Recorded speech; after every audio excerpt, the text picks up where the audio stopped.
Hello, Mr. Melo here, your online math teacher, and welcome to my channel. Today we're going to be continuing my series on analyzing functions from a pre-calculus perspective. If you find this video helpful, please consider smashing that like button, subscribing, and checking out my other videos.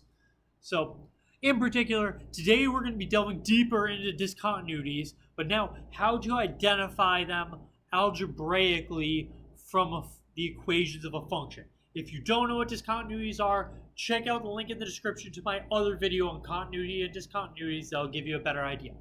But just because we don't have calculus doesn't mean we can't figure out some information about our discontinuities. So, the two types of examples I want to talk about is rational equations. Now, to do rational equations, you're going to have to factor the numerator and denominator to be able to approach it. But let's take a look at some that I already have factored. So, we can see by looking at the denominator, bad spots, because bad things occur whenever we divide by 0, we know theoretically could happen at -1, -3, 2, and -5. So those are going to be the spots we look at. Now, to be able to analyze this to determine what types of discontinuities we have, we are going to look at a different function. We are going to look at the function. So all I did here is I canceled any factors that I could by looking at this. Now, I'm going to emphasize, these functions are not the same. Even though I cancel them because I see like factors. It doesn't work like that. But looking at this function is going to help me identify the different types of discontinuities. So let's start with when x was if I let x be equal to -1, because that's one of the bad spots in the original equation. Well, that x plus 1 factor, which would become 0 when I plug in x equal to -1, is still there.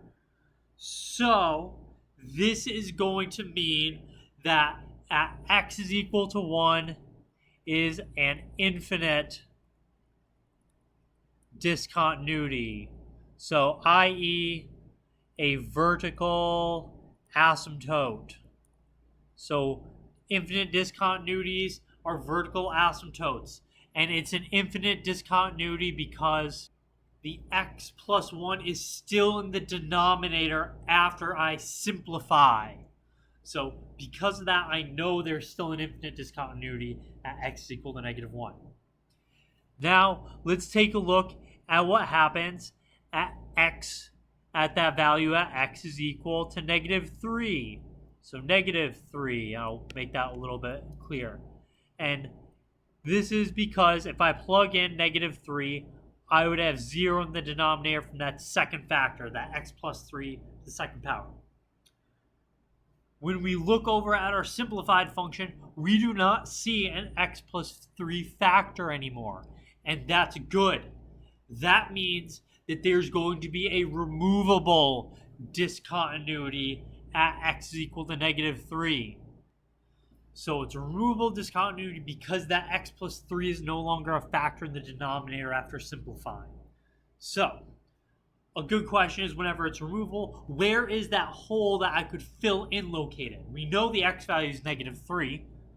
We can use that simplified version to find what the y coordinate of that hole is. And we do that just by plugging in the -3 to our simplified version. And when you do that, just like I did here, I plugged in -3 for x in this simplified equation on the left.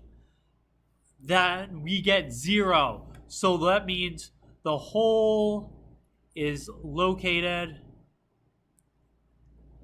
at -3 for the x and 0 for the y coordinate. So that's where our hole is. Now let's continue down our list. So, next up, we're going to look at x equal to 2. Because if I plug in 2 to my original equation, that x minus 2 factor in the denominator is going to be 0. Well, you see that we still have our x minus 2 in the denominator. So that means it's again going to be an infinite discontinuity. So that's the same reasoning as why x is equal to -1 was an infinite discontinuity. Then the next thing we want to deal with is we have that x plus 5. So that would mean that x is equal to -5 is a potential bad spot. And when we simplified and have this simplified equation, we do not see that x plus 5 as a factor in the denominator anymore. And that also means that this is a removable discontinuity.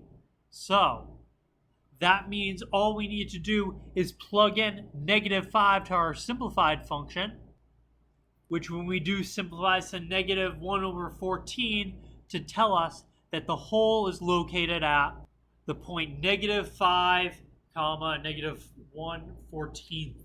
So this is one of the types of ways you're probably going to analyze discontinuities. Just use the equations because you don't always have the graphs readily available. The next type of problem that I think you get is something that's a piecewise function like I have here. And usually piecewise functions are made up of functions you're already familiar with, but because of where we transition from drawing a graph with one function to the next, we could have some issues. Now, I can right off the bat look at x squared, x, and -x cubed there, and I already know those don't have any bad functions or any bad spots. So I don't have kind of an inception of discontinuities here where I need to analyze those pieces in particular for their own discontinuities. So I'm just going to focus on my rules here because my candidates for potential bad locations are 0 and 2 because that's where we're transitioning from one function to another.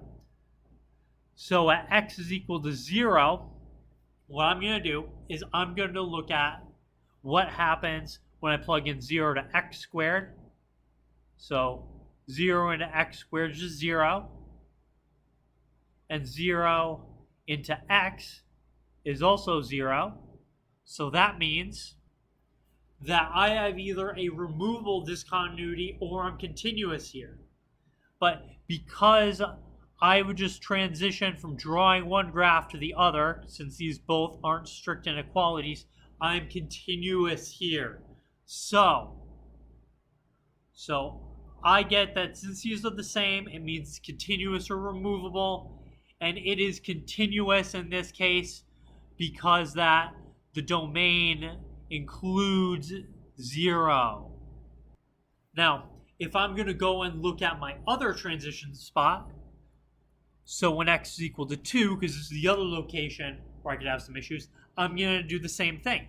I'm going to plug x is equal to 2 into x, and here I just get 2 because plugging in just gives us that. And I'm going to plug it into -x cubed. And when I did that, I got -8. Now, since 2 is not equal to 8, that tells us that we have a jump discontinuity here. So we have a jump discontinuity because those two values weren't the same when I plugged in. And these two examples are going to cover a lot of the cases you'll see in your classes when you need to analyze types of discontinuities algebraically. Now, you can do these more rigorously with limits, but that's a notation you'll probably learn in calculus. So, I hope this video helps, and if you liked it, smash the like button, subscribe, and have an awesome day.